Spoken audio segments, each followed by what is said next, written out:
Australia podcast, our international student COVID-19 update series. Hello, David Bongiorno, migration agent extraordinaire. Afternoon, Grant. How are you, mate? Pretty well. It looks like everybody in Australia is on the internet watching Netflix at the moment, so we'll have to be very careful about not talking over each other so that we get a really nice audio. So, David, tell us about Easter Sunday. What did you do, and what is your plan today, apart from enlightening every international student on what's going on? Not only enlightening international students, but those who are interested in coming. I was very good on the Easter eggs, Grant. I did some exercise yesterday, and I'm going to do some exercise again today. Just trying to keep it all together, and no more sugar. I'm being pretty good with the sugar. How about you? I couldn't resist the discounted hot cross buns today. I know he's very good. I know he's very good on the sugar. Gil Polglaze, he's joining us today. He's very disciplined on the sugar, and we're going to talk. Gil's the CEO of the Lonsdale Institute. It's an institute that's Australia-wide. Melbourne, 2 campuses, Sydney, 1 campus, Melbourne. Gil, thanks for taking time on Monday today. I've got to keep track of the days. Easter Monday. Thanks for coming. Oh, we've lost sound. I think we've just got a bad delay. Oh, Gil's got his sound off, I think. He has. Gil, you're muted. No, you're back. There we are. No.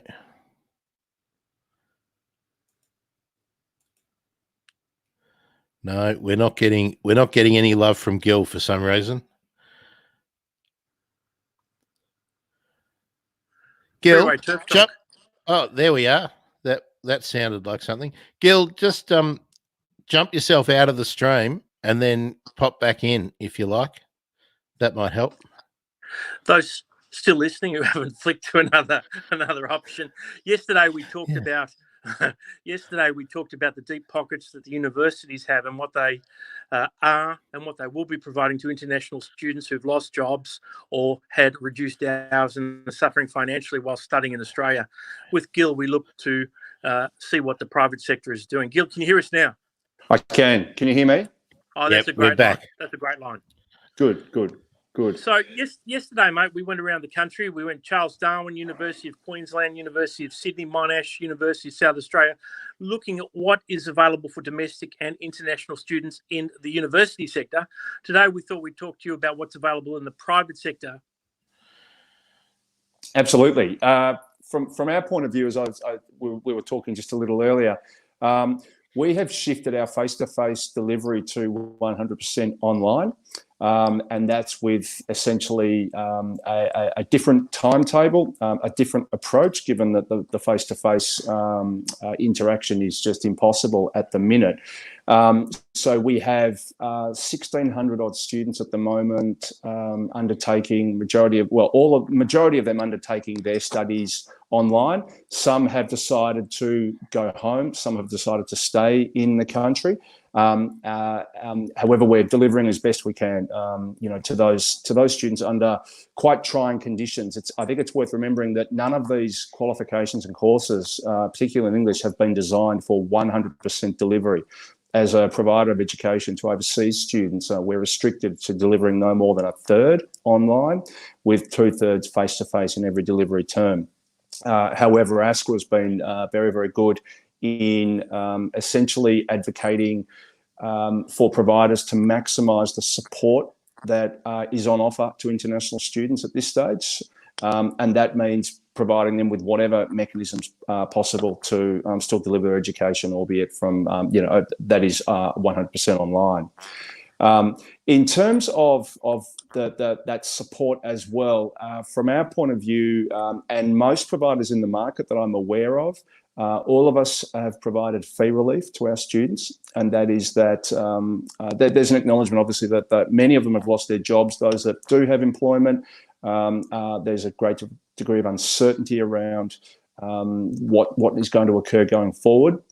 We're working with students on a case-by-case basis to provide them with additional fee payment plans, additional timing to pay us.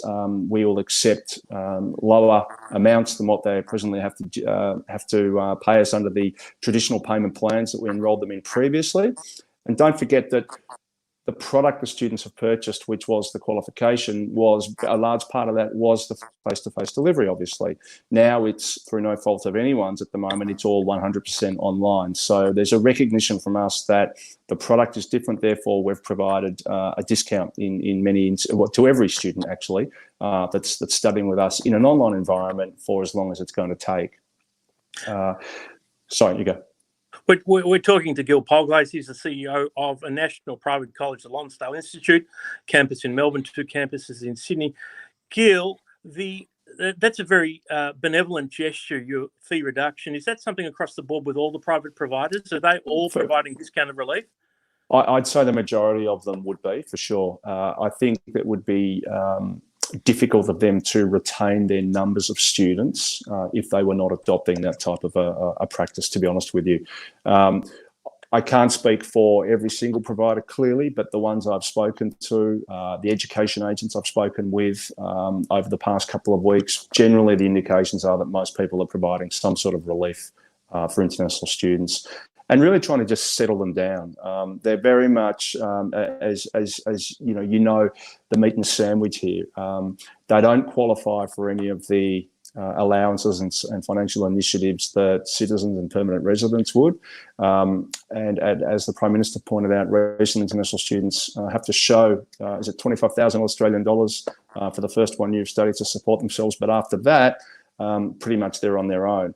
We know from our students that all of them work, essentially. And at the moment, with reduced employment or no employment, it's exceedingly difficult to maintain their financial obligations, not just to us as an education provider, but also to their landlords and just generally maintaining their lifestyles. Now, lifestyles maintained, contrary to what a lot of the people who have no knowledge of the sector would believe, a lot of these students struggle to stay here because it's such an expensive experience to study in Australia, don't they? Very true. Very true. Yeah. And that's where, you know, all pretty much when I say all of our students, we're in the vocational sector. We don't, not the higher education sector. And as a result, many of them, I'd say 99% would all work whilst they're within the country. And certainly many of them would not go for a long period of time without employment. So it's incredibly important for us to support them at this difficult time. Gil, you mentioned that you have a face-to-face component that is the percentage is legislated. Have you had to get a formal exemption from that, or have you moved to online just assuming the government will acquiesce to that because of the need at the moment? Yeah, there's ASQA, the regulator, has been very good and positive with respect to providing some guidance to regulators around this. So with respect to monitoring students' attendance, not reporting them for not meeting their attendance requirements, etc. Course progress is another issue for international students. So there hasn't been just a blanket exemption. I'd be at pains to point that out. However, the regulator is encouraging us to support overseas students and focus very much on the learning outcomes of the student.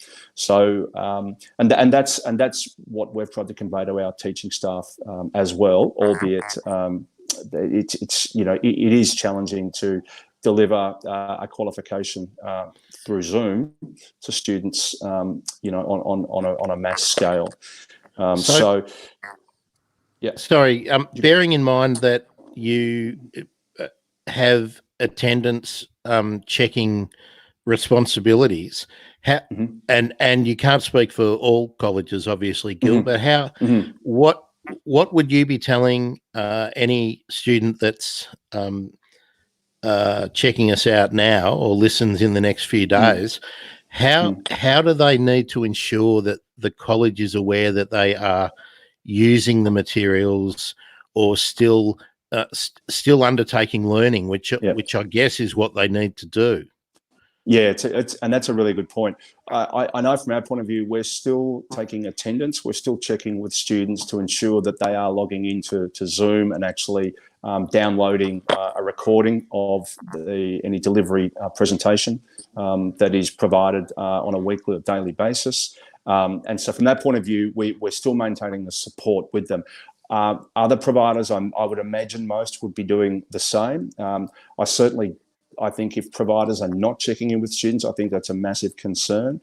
I think that this is now the time to be supporting these students, not just letting it go as a free-for-all, essentially. So there are mechanisms available through Moodle and through Zoom, any other online platforms that providers might choose to use that are different to those, where you can encourage students to check in, email students, get them to ring. I know some of our trainers have adopted, personal communications with the students through email as well. So I think I just speak from our point of view, Grant, that's very much what we are doing. So we are able to liaise with students, also from the point of view of supporting them emotionally throughout this time. We have a wellness officer that works with us. Students can book in times to speak with her, and we can refer students on where we need to essentially the professionals under Victorian and New South Wales state governments that are set up to assist international students. Things like welfare issues, mental health as well. We know from surveying our students is a massive issue for them right now, not surprisingly. So I would be encouraging students to check in with their providers if they haven't heard from them or if they don't feel they're getting the support, because I can tell you the regulator has been very good in its communication, and it's all very much on supporting international students at this point, not just simply letting them go and effectively chasing them for fees.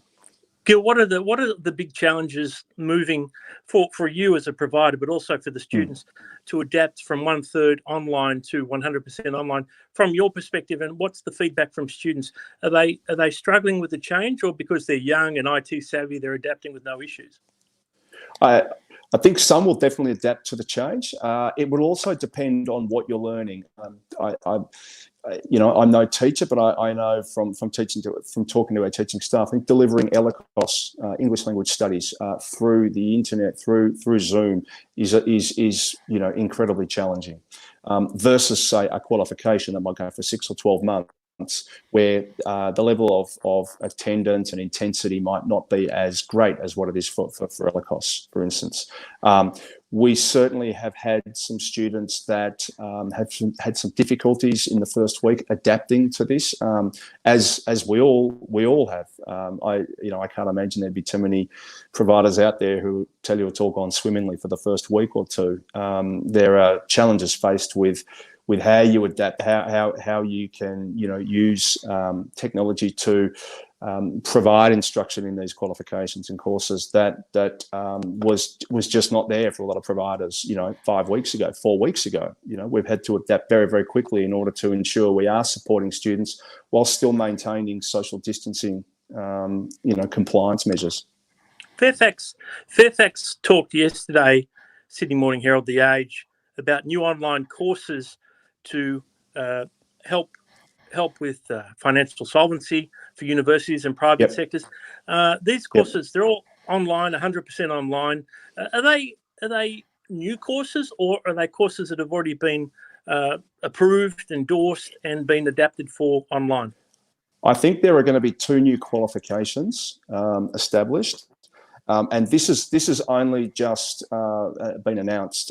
There's not a great deal of information that I've been able to find about it. I think there'll be 2 new qualifications that will almost be a hybrid between the higher ed and vocational sectors that will focus on reskilling people for specific areas: allied health, nursing, teaching. Mathematics was in there as well. They're graduate certificate type programs, I believe, that the vocation sector will be able to offer. Obviously, universities running vocational sectors will offer those. Groups like us presumably will be as well. I believe they'll be more focused for the domestic market rather than the international market. I know the government's aiming to launch these by May.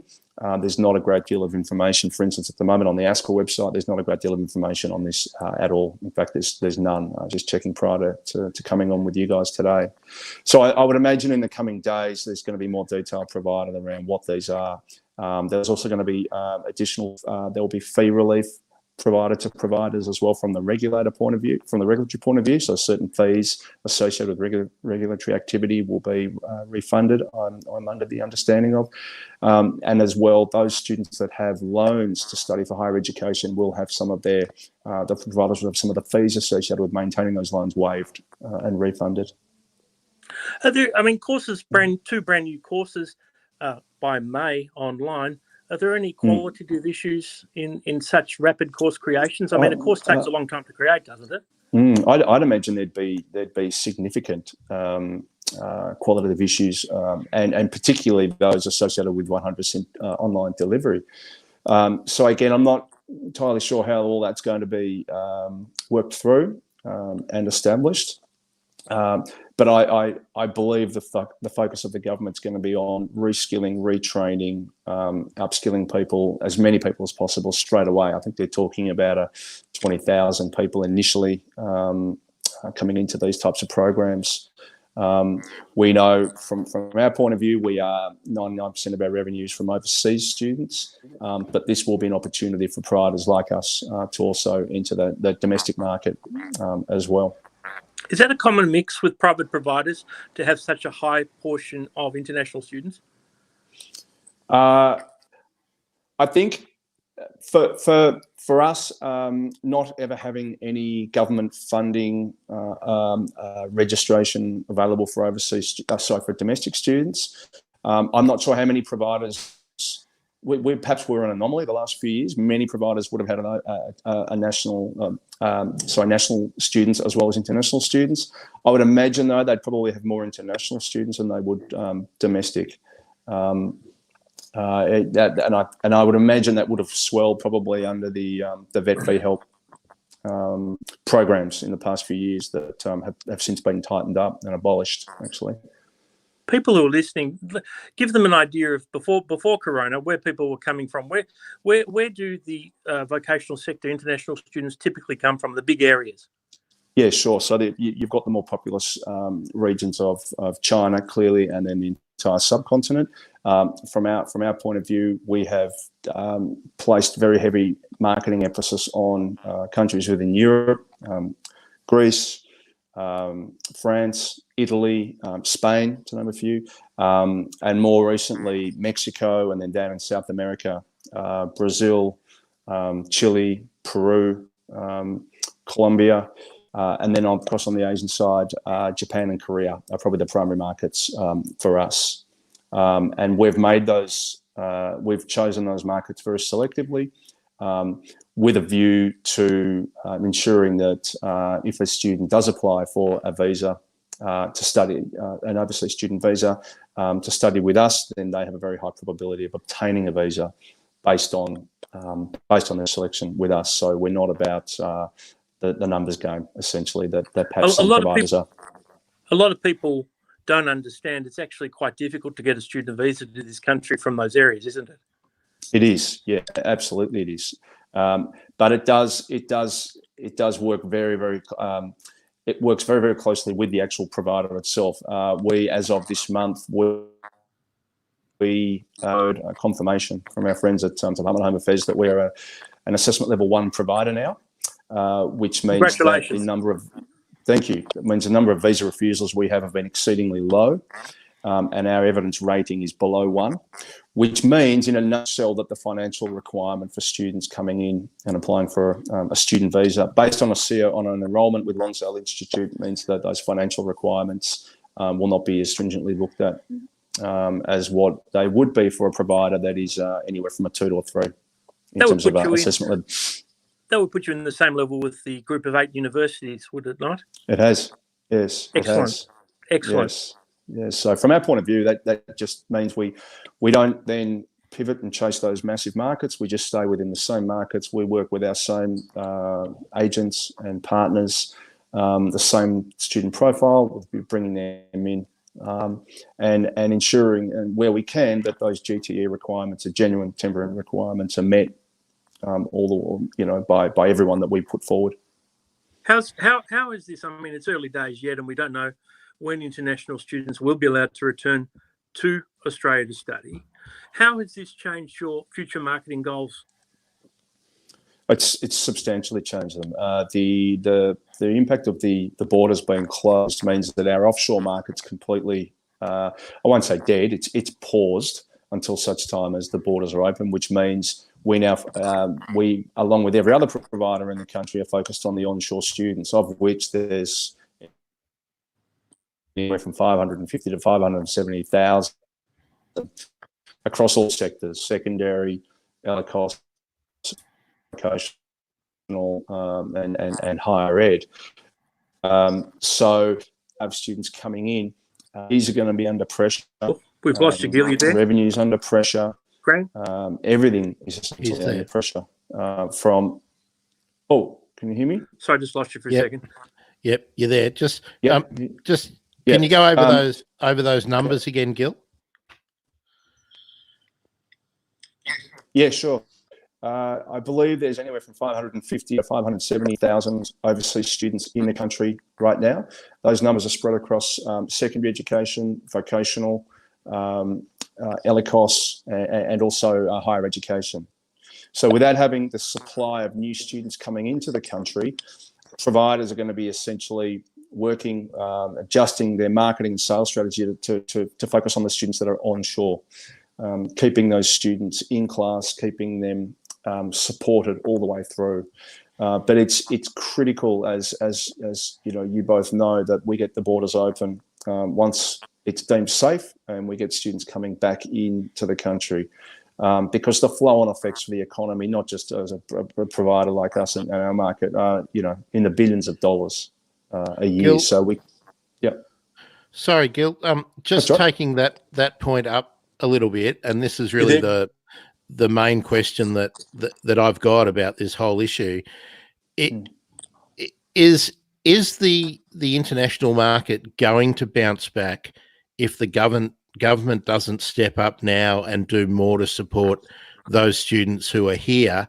And with the cost of the airfares, they're stranded here now. Yeah, they are. Grant, I think the market will bounce back. The question is, in what period of time will it bounce back? Is it 6 months? Is it a year? Is it 2 years? What is the is there any ill feeling toward a lack of support for international students? As we know at the moment, if you've been here for longer than 12 months, you can access your superannuation, which is something. But in terms of what other assistance is being provided to overseas students, given that they're so important to our economy, I'm not sure the fallout there. I think it's still way too early for the government to address that, albeit it is incredibly important for them to do so. I think right now the focus is on shoring up the support to a national workforce, domestic students, ensuring that our citizens are taken care of. But I know that groups behind the scenes, ITECA in particular, and other groups are doing their best to lobby the federal government, put forward initiatives and measures with a view to ensuring there is support, more of a financial support to students, because as you say, they're effectively trapped here. They may not have employment. Any source of money coming their way would be from probably their parents sending that to them.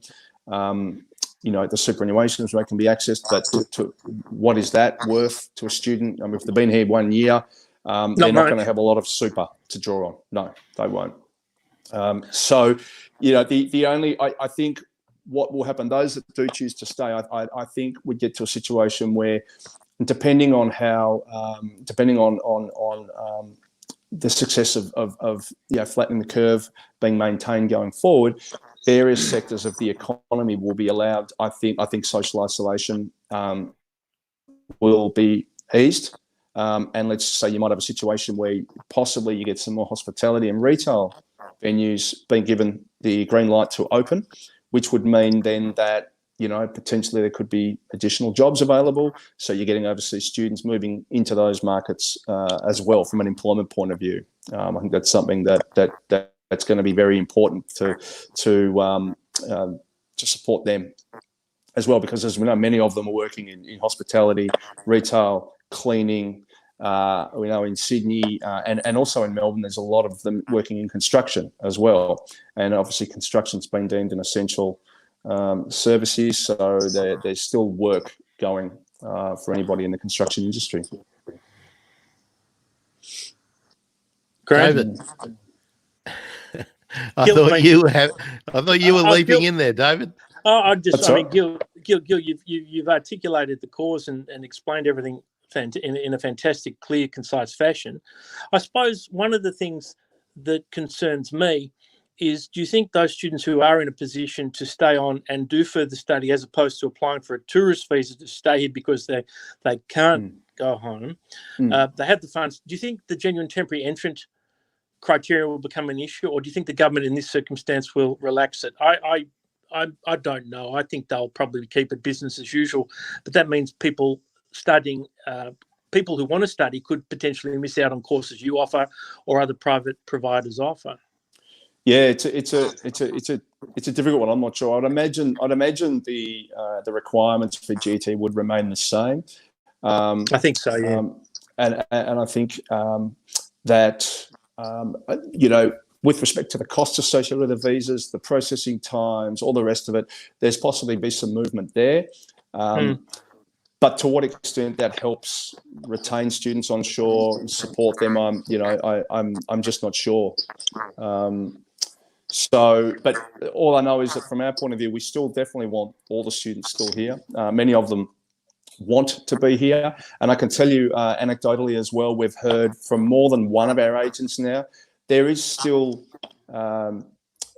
inquiries coming from offshore about coming to Australia to study in September. Now, why September is the magical month, no one knows. It's just, I think students, prospective students saying, well, if it's open in September, it's prior to Christmas, we'd very much want to still come out and get started, which is good. So I do think there'll be some bounce back. I don't think the borders will open. I think the borders will remain closed after other sectors in the economy have been allowed to resume work. That's what I think. So I think it will take some time for the offshore market to bounce back. Is Australia's lost Canada's gain? I mean, are any of the other English-speaking jurisdictions offering ease of entry to international students? Or, I mean, New Zealand's closed shut, Australia's closed shut. What's the story with Canada? Do you know? I don't know, but I do think that unless we act quickly and decisively, that's definitely going to be a risk for us. I think long term though, I don't think there'll be any significant damage to the industry. I think Australia's still a very good destination for overseas students. I think the education standard's very, very high, as we talked about earlier, and you said the standard of living is very, very high in this country. Yet there is a good lifestyle to be had here, and it's one of the draw cards and the attractions to coming to Australia to study. So I think what I would like to see would be at some point in the coming weeks a position from the government with respect to how they're going to say work with Austrade and how they're going to work with the smaller independent bodies in the country to send a message to the overseas student market. We still want you. Times are a bit bleak right now, but very much we do want to get back to an open for business position at some point in the next 6 to 12 months, and start the positive messaging going out. How long do you think it'll take once the borders are open to get back to levels we had pre-corona? 6 months, I would have thought. 6 months. Possibly some people are less optimistic, than me. It'll be also interesting just to watch the Australian dollar as well in all of this, and also the onshore job market as well. Whilst I don't think students ever had I think it's best way of saying this. I think not being able to find employment was not really an issue for them previously. Come to Australia, there's always going to be a job available for you. And we know that from our students. We've seen that, and it's not too long before they can pick up work. So it's a question of how quickly will our economy get back to being in a position to support job seekers at that level, looking for employment. That could be 6 to 9 months. But I do think once you get that sorted out, the borders are then open again. I do think you'll still see students wanting to get out and travel. It's good to hear. Gil, go have the rest of the afternoon with the family. Thanks for coming on, taking time out. Thanks for having me. Grant. Thanks, Dave. Thanks, Grant. Thanks, Gil. Returning again to the spotlight on Migrating to Australia podcast. One of our favourite guests. Yeah, I love being on, boys. So anytime, do another one in a few months. See where we are. Absolutely. Well, you are officially our favourite guest because you're the only one who's been on twice. I'm the only guest. The only one on twice. Fantastic. Thanks, Grant. All right. Well, thanks. We did have some people who were checking us out. We did get a comment saying that it was helpful. So that's what we're always aiming for. Good. Fantastic. So yeah. Thanks, Gil. Thanks, David. Thanks, Grant. Thanks, Dave. And thanks everyone for paying attention. Pleasure. Bye-bye. Bye.